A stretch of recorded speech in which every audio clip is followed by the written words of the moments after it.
what a day for the Lexus Pipe Challenger presented by Billabong. We are going to go through some major highlights. What a run it's been. And once again, congratulations to Callum Robson taking the win in a very heavy final. All those guys with CT experience. It also included last year's runner-up in the world, Griffin Colapinto, Morgan Cibilic, a standout this week as well at Pipe, and also Eli Hanneman officially making the tour once again. Thanks for being with us. This is the 805 Post Show. We've got an 805 team rider with us from Long Beach, California, Nolan Raposa. Good to see you, Nolan. That would be me. Thanks for having me, guys. Always like being in the booth with you, too. Yeah, the good vibes are starting now. Mitchell Salazar as well. Mitch, it's been a really entertaining event, especially this finals day that brought us a lot of different moods of Pipe and Backdoor. Yeah, and some unexpected finalists too. You know, you got Morgan Cibilic, who was one of the most impressive surfers throughout the event, and Callum Robson, who was adjusting and adapting to the conditions out there this afternoon. You know, we did have a good intermission right there, and people were debating, are we going to run the final or not? They asked every single one of the surfers. They wanted to paddle out. And guess what? We got a clear winner right there with Cal. Nolan, I loved your reaction to waking up in the morning and seeing Pipe and Backdoor, you know, just pumping. You're telling me earlier, like, okay, there's some real ones out there. You know, this energy at this event doesn't compare to anywhere else on tour, does it? No, there's nothing like it here, man. Like, the last couple of days with the huge swell we had on offer, like, you know, yesterday I was like, please don't run us. You know, I was actually super scared, I'm not going to lie. But today when I saw it on the Surfline webcast, I was like, oh, it's really good. And then I watched Morgan's first wave, which could have been a 12 maybe. But yeah, it was actually got my heart racing today, and I think it was good practice for all of us competitors. You know, we don't get to compete out here much. I'm stoked you're in here with us because you're up close and personal with your peers, your competitors on the CS now for multiple years, you know, that you're always battling with. And you're mentioning early, too, the Aussies really made a statement today. Yeah, man, it really reminded me of that movie Busting Down the Door. You know, like it was the Hawaiians, of course, you know, the core, but then it was the Aussies that were, you know, busting down that door. So, you know, Callum, he really showed up today. Morgan really showed up today. A couple others, Xavier, I'd like to mention, really showed up today. And, you know, Jacob Wilcox, that guy took me out. You guy. But yeah, the Aussies showed up today, and it was impressive. Yeah, let's see Callum's run to the final. He had a big quarterfinal heat earlier today. It was fun to see this one square off with Liam O'Brien, who is always a favorite. He advanced on with Callum in this one, but remember, he had Jacob Wilcox and also Ryaru Ito to deal with, Mitch. Yeah, and this was a complicated heat. It was after, you know, quarterfinal 3 where people were advancing 17, 16 points. And Lobby was able to do it with a couple of mid-range scores, but he went out there, and as Nolan was saying, I mean, he competed on a daily basis, but Cal eventually, you know, got his scores going too, Nolan. Yeah, dude, Callum, he really surprised me at this event. I knew he charged, but like to take home the title here at Pipe for the first Challenger Series, man, you gotta give him all the praise that he deserves. Warrior status. Remember, rookie year, top 10 in the world, which included a quarter here in the Pipe event, also finaling at Bells Beach. He's got the magic now and moving up a ton of spots on the rankings. Numbers there for that quarter in the 5 range as conditions were changing. Wilcox always a threat in heavy waves, and Ryaru Ito eliminated. That guy had the biggest wipeout and some 9s in the lead up to action today, Mitch. Yeah, and he had a chance right there at the end of the heat too. And Jake, you know, as you said, he's a charger. He's a threat in these kinds of conditions, and I feel like he's eventually going to re-qualify for the CT2, but both Callum and Liam right there were able to advance into the semis, a competitive heat, Joe. Semifinal number 2, rapid fire. These guys stayed in the jersey all day, and this time Cal advanced on with Eli Hanneman. Hanneman was the all-star in this one, 6.67, 6.0, but Callum made sense of a troubling lineup once the wind came up and figured out what was going to work to Hanson underneath him. We lost Lobby. We lost Xavier Huxtable, one of the guys you gave a mention earlier, Nolan. Conditions drastically changed at this point. Oh, yeah.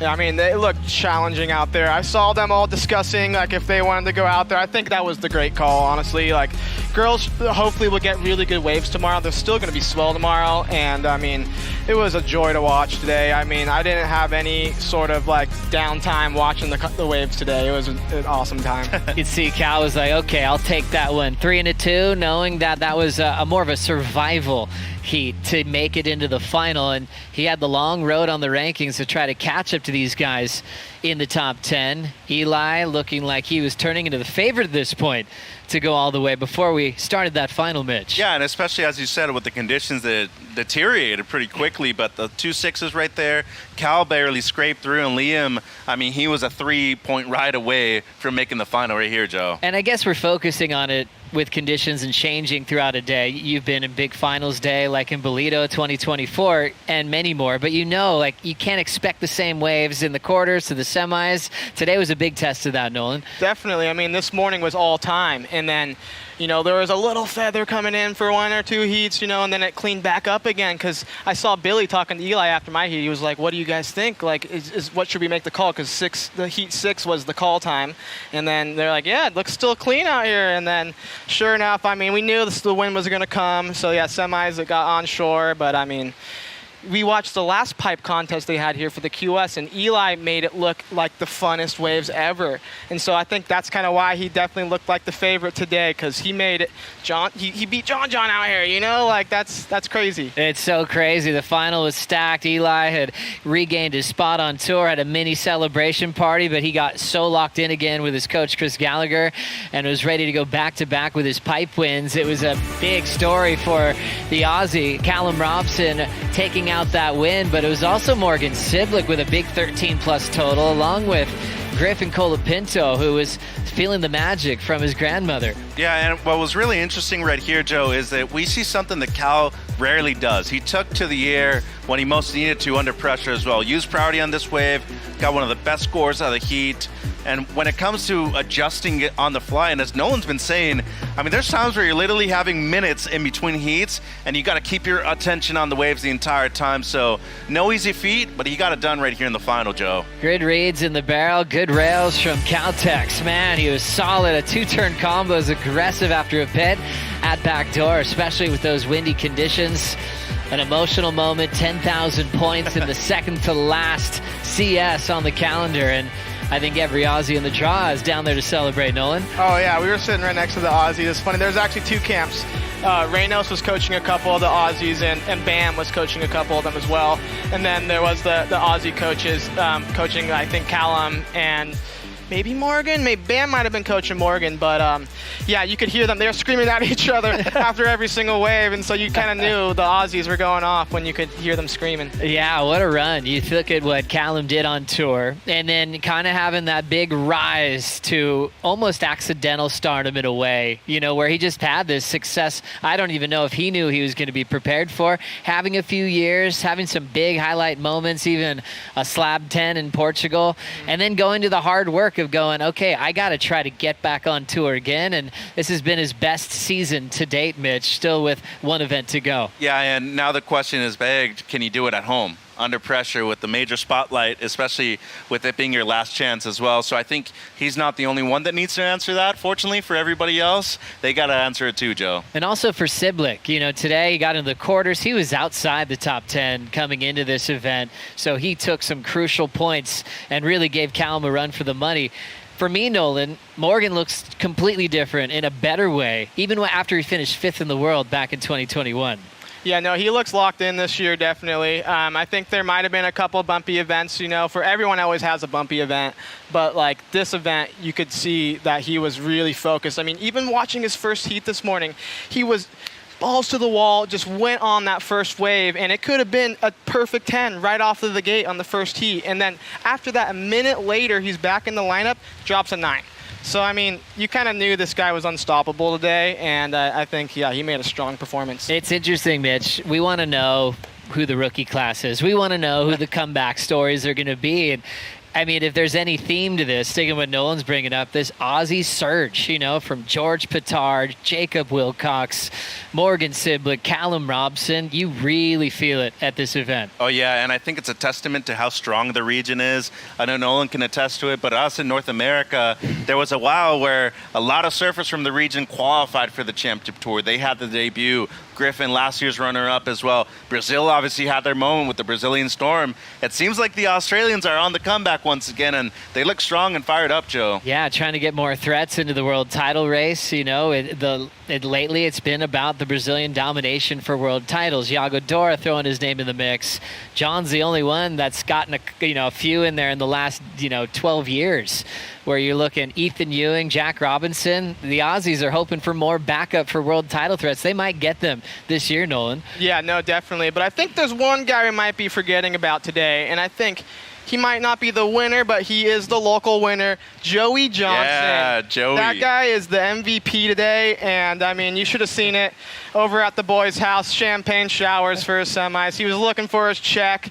I mean, that guy's going to have a fun time. So hit up his phone if you guys are looking to party tonight. Well, his maybe unofficial coach, Daniel Lee, is also a bartender at Haleiwa Joe's. Look out. Really? Who knows what's going to happen? I'm a little preoccupied about tonight. We might have to steer away from the streets here on the North Shore, but no, Joey's a great friend of ours, and seeing him growing up with him, and especially with a couple of other close friends, it's really amazing to see him surf from the locals round into the semis. And I think he proved to a lot of people that when Pipe's on, Joe, he's one of the best surfers out there. Oh, it was a big performance. And people surf for big causes, and he had the Kalani David hat on in his post-heat interviews, surfing in memory of one of his best friends, and he got to do it in front of his hometown crowd here at Pipe and Backdoor. Hats off to Joey Johnson, Benji Brand. You guys made a statement here at the CS, but it's now time to check out the updated rankings. One event remaining heading into Newcastle. What really catches your eye, Nolan, as you look at this top 10?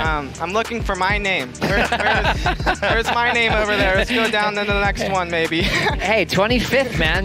That's still a shot. A lot of points Moved left. up one spot. Let's go. Yeah. It's a plus here. But, I mean, yeah, a lot of guys fell down. I mean, Sammy actually stayed up pretty high. George Batar made a huge push as well with Kaoli. Obviously, congratulations to Eli for qualifying this event. But look at all the Aussies, man. They're right down the line right here. So, I mean, it's going to be fun to watch in Newcastle. Yeah, I mean, the women have a European force happening on their top 7 rankings. The Aussie making it clear for Jacob Wilcox. I mean, even though he's going to have a feeling of a defending event champion the same season heading to Newcastle. That's a really vulnerable spot to be in at number 10. Oh, no doubt. And point totals right now, I mean, under 20,000. But I think Luke Thompson still, in my opinion, I think not only is he going to qualify for the championship tour, I think he's going to be dangerous once he gets there too, Joe. I think it's going to be an amazing year. A lot of former CTers right there in the top 10, though. I will say that. So experience has definitely prevailed. Oh, a lot of fun still to come on the 805 post show. We are preparing for a big celebration on the podium to congratulate officially Callum Robson on a huge win here at Pipeline. We'll be right back.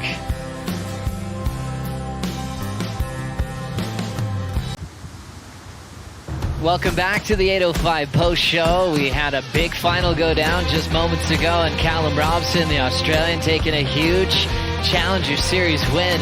Not the first time he's done that. We've seen him explode at Snapper Rocks. We've seen him just compete at the highest level in the world, making finals like at Bells Beach that brought him to a top 10 finish in that rookie season. Everybody in the final today with CT experience of some kind, and it was fun to see Callum switch gears, getting really barreled. We know he's great in slabs, and then when it came down to messy, just high performance ripping, he delivered multiple combinations when he needed the most, Mitch. Yeah, he definitely did. He brought out, different styles of surfing too, barrels, airs, which we don't normally see from Cal. And, I think the explosiveness was a big factor in those chunky waves out there. You can't be too light on your feet this afternoon. Backdoor pipe, they're heavy waves, Joe. Even when it's tiny like this, you got to go out and try to match its power. Newcastle's coming up quick, Nolan.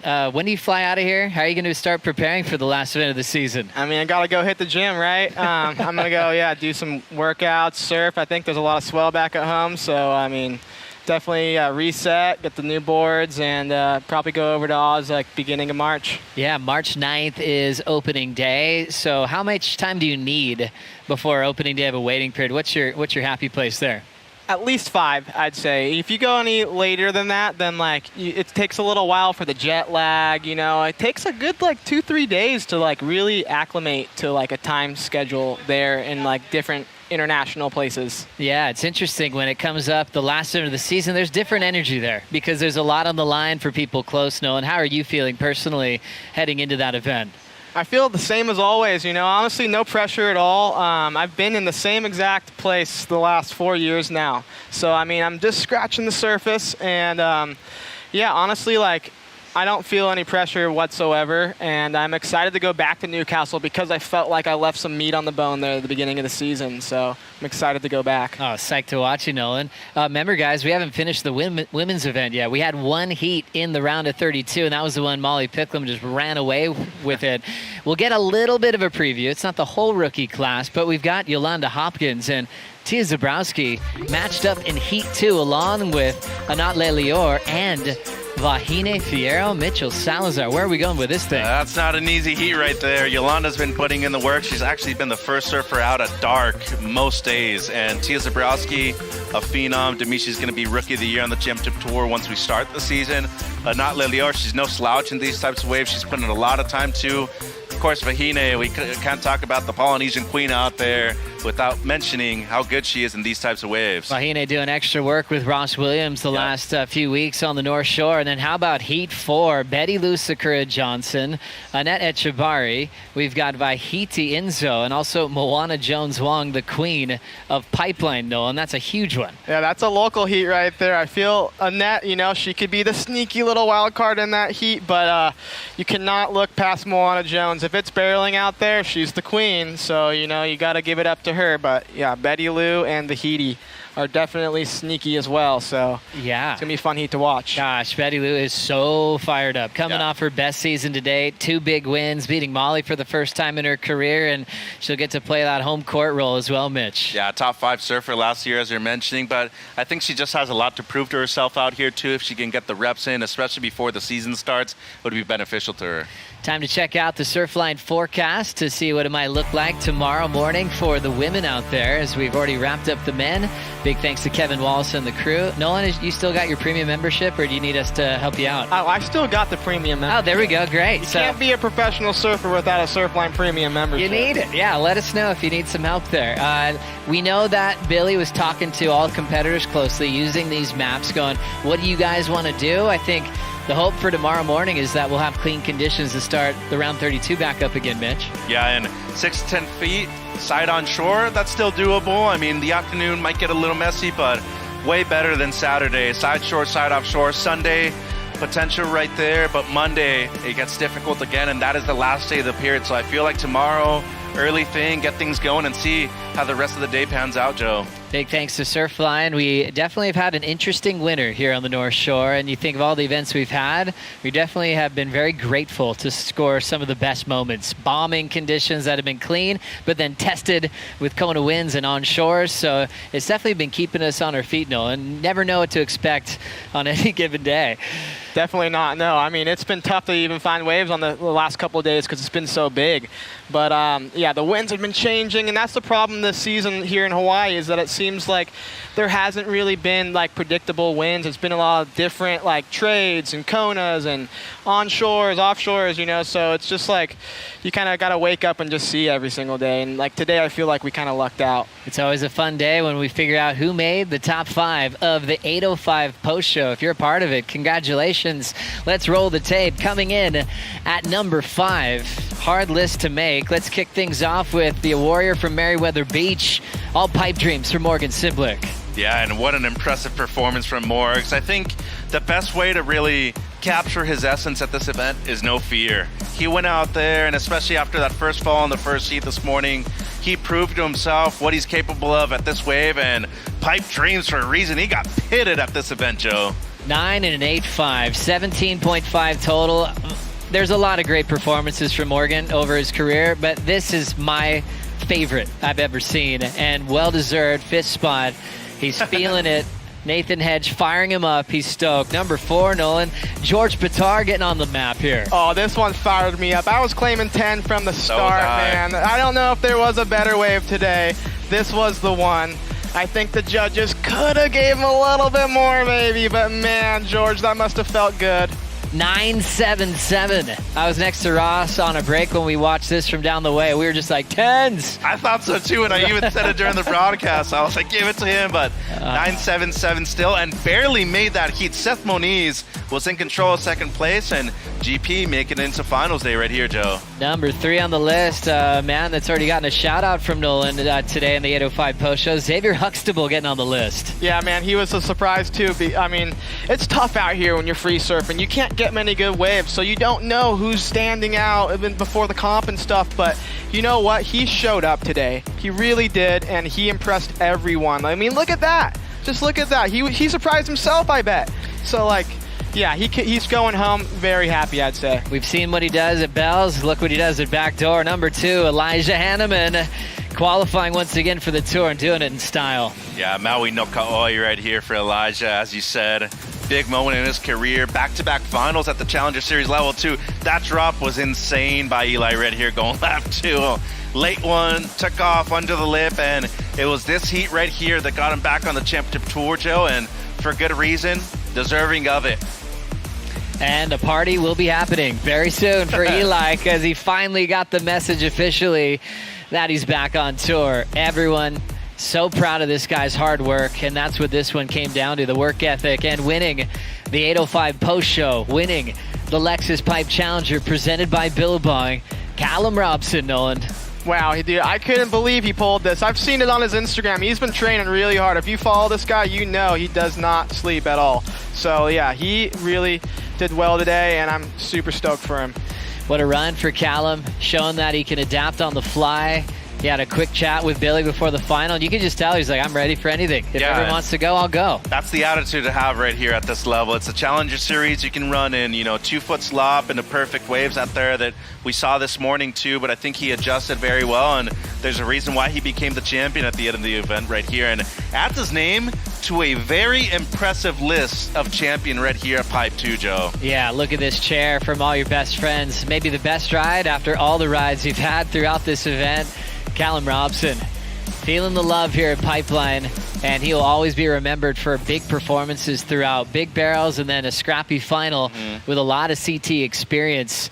Really cool to see how that played out for Cal, and now he is going to have a bigger target on his back with this momentum, heading back home to Australia and competing at Meriwether Beach, Nolan. Yeah, I wouldn't look past Callum over at Newcastle, man. He's going to work his butt off over there. So, I mean, yeah, all the Aussies, they're definitely, he got second or first there the first event too, right? So, I mean, all the Aussies are definitely a threat, and you definitely going to have to keep the head down when you go over to Newcastle. Nolan, great hanging out with you, my friend. Hey, thank you, guys. I always enjoy being in here with you too. Yeah, when are you taking off? Well, we'll see. Possibly tomorrow. There's waves back at home too. It looks like the swell's dropping over here maybe, but I mean, I'm going to come support my girls, Arena and Sanoa, tomorrow. And yeah, we'll see what happens. Can't wait to see you in Newcastle, my friend. And Mitch, great job today.